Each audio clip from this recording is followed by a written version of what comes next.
আসসালামু আলাইকুম। তো আজকে আমি দেখাবো আমার বাড়ির আরেক সাইডে যে ফলের গাছগুলো আছে, তো সেইগুলো দেখাবো আপনাদেরকে এবং আজকে ছোট্ট একটা পরিচর্যা নেবো। আগেও পরিচর্যা নেওয়া হয়েছিল, সেটা আপনাদের সঙ্গে শেয়ার করা হয়নি। বাট এই মুহূর্তে সমস্ত গাছেই আম ধরে আছে, তো সেটাই আপনাকে দেখাবো। এদিকে দেখাও।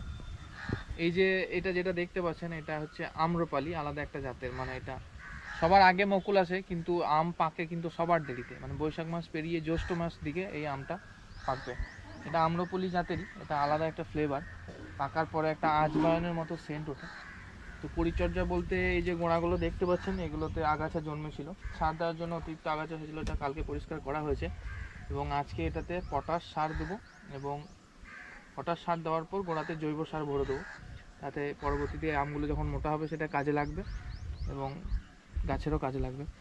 এবং এখানে আরও একটা জাতের আম আছে, যেটা দেখাচ্ছি আপনাদেরকে। এটা একটা আম গাছ আছে, এটা একটা নারকেল গাছ, এবং এটা এটা হচ্ছে হিমসাগর। তো এই গাছটা ভালো করে বাঁধতে হবে, দেখতেই পাচ্ছেন ঝুলে পড়ে গেছে। এর আমের সাইজ একটু বড় হবে ওইটার থেকে, দেখতেই পারবেন কীরকম সাইজ হয়ে গেছে এখন থেকে, আলহামদুলিল্লাহ।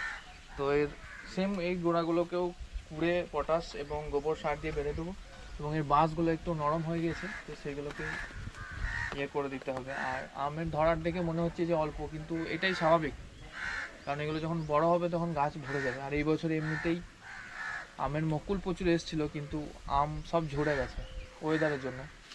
তো সবই তার ইচ্ছা, যা হয় দেখা যাক। তো চলুন গোড়াগুলো পুরা যাক।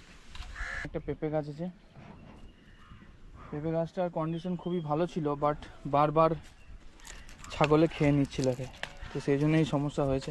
ফুল চলেও এসেছিলো অলরেডি, স্ত্রী গাছ, কিন্তু আবার ছাগলে খেয়ে নেওয়ার জন্য প্রবলেম হয়ে গেছে। তো যাই হোক, আবার ভালো করে পরিচর্যা করা যাক সার জোর দিয়ে, আশা করি ঠিক হয়ে যাবে।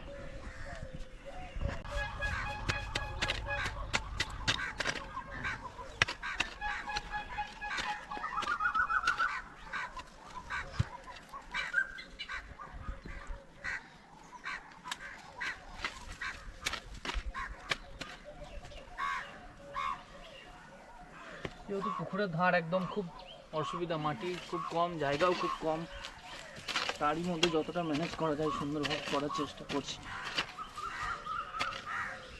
খুব কম জায়গা।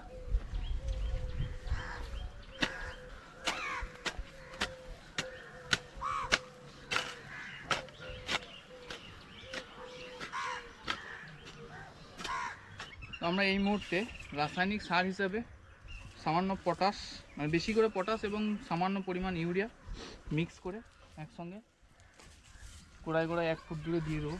এর কাজ কি হবে? পটাশ ফলন মোটা করতে, মানে ফলগুলোকে মোটা করতে সাহায্য করবে, সাথে গাছ, আর ইউরিয়াতে গাছের বৃদ্ধি করতে সাহায্য করবে।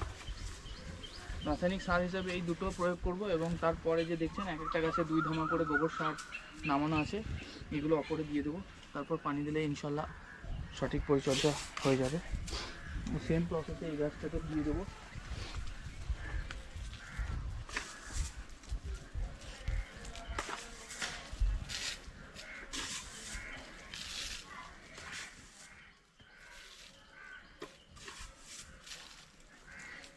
বেশি কাছে দিলে হবে না, অনেক দূরে দূরে দিতে হবে, যেহেতু বড় গাছ হয়ে গেছে। এবার আমার এখানে জায়গা শর্টেজ, তাও 1 ফুট দূরে দূরে দিচ্ছি। গত 2 দিন ধরে অতিরিক্ত বৃষ্টির কারণে মাটি নরম হয়ে যাওয়াতে, যে আগে যে বাঁশগুলো সাপোর্ট হিসেবে দেওয়া ছিল, তো সেইগুলো সব মাড়িয়ে পড়ে গেছে, মানে বেঁকে গেছে, মানে গাছ সমেত। এবার গাছের ধরুন এখন ফল এসছে, আগের থেকে বড় হয়েছে, তো গাছগুলো ভারী হওয়ার জন্য পুরনো যে সাপোর্ট ছিল সেই সাপোর্টটাকে বাঁকিয়ে নুয়ে পড়ছে গাছগুলো। তো সেই হিসেবে আবার নতুন করে মাটিতে ভালো করে খাল করে এই মাছটা ভালো করে পোতার পর আবার বেঁধে দিতে হবে গাছগুলোকে, নয়তো কিন্তু ফল যত বাড়বে তত ভারী বাড়বে এবং গাছগুলো বাঁকিয়ে দেবে। সেটাই করছি।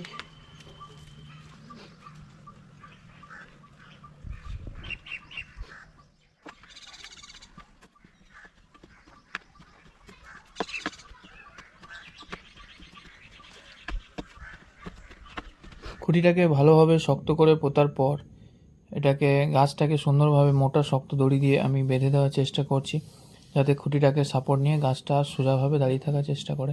তো এই ছিল আজকের ভিডিও। আপনারা সবাই দোয়া করবেন। আসসালামু আলাইকুম।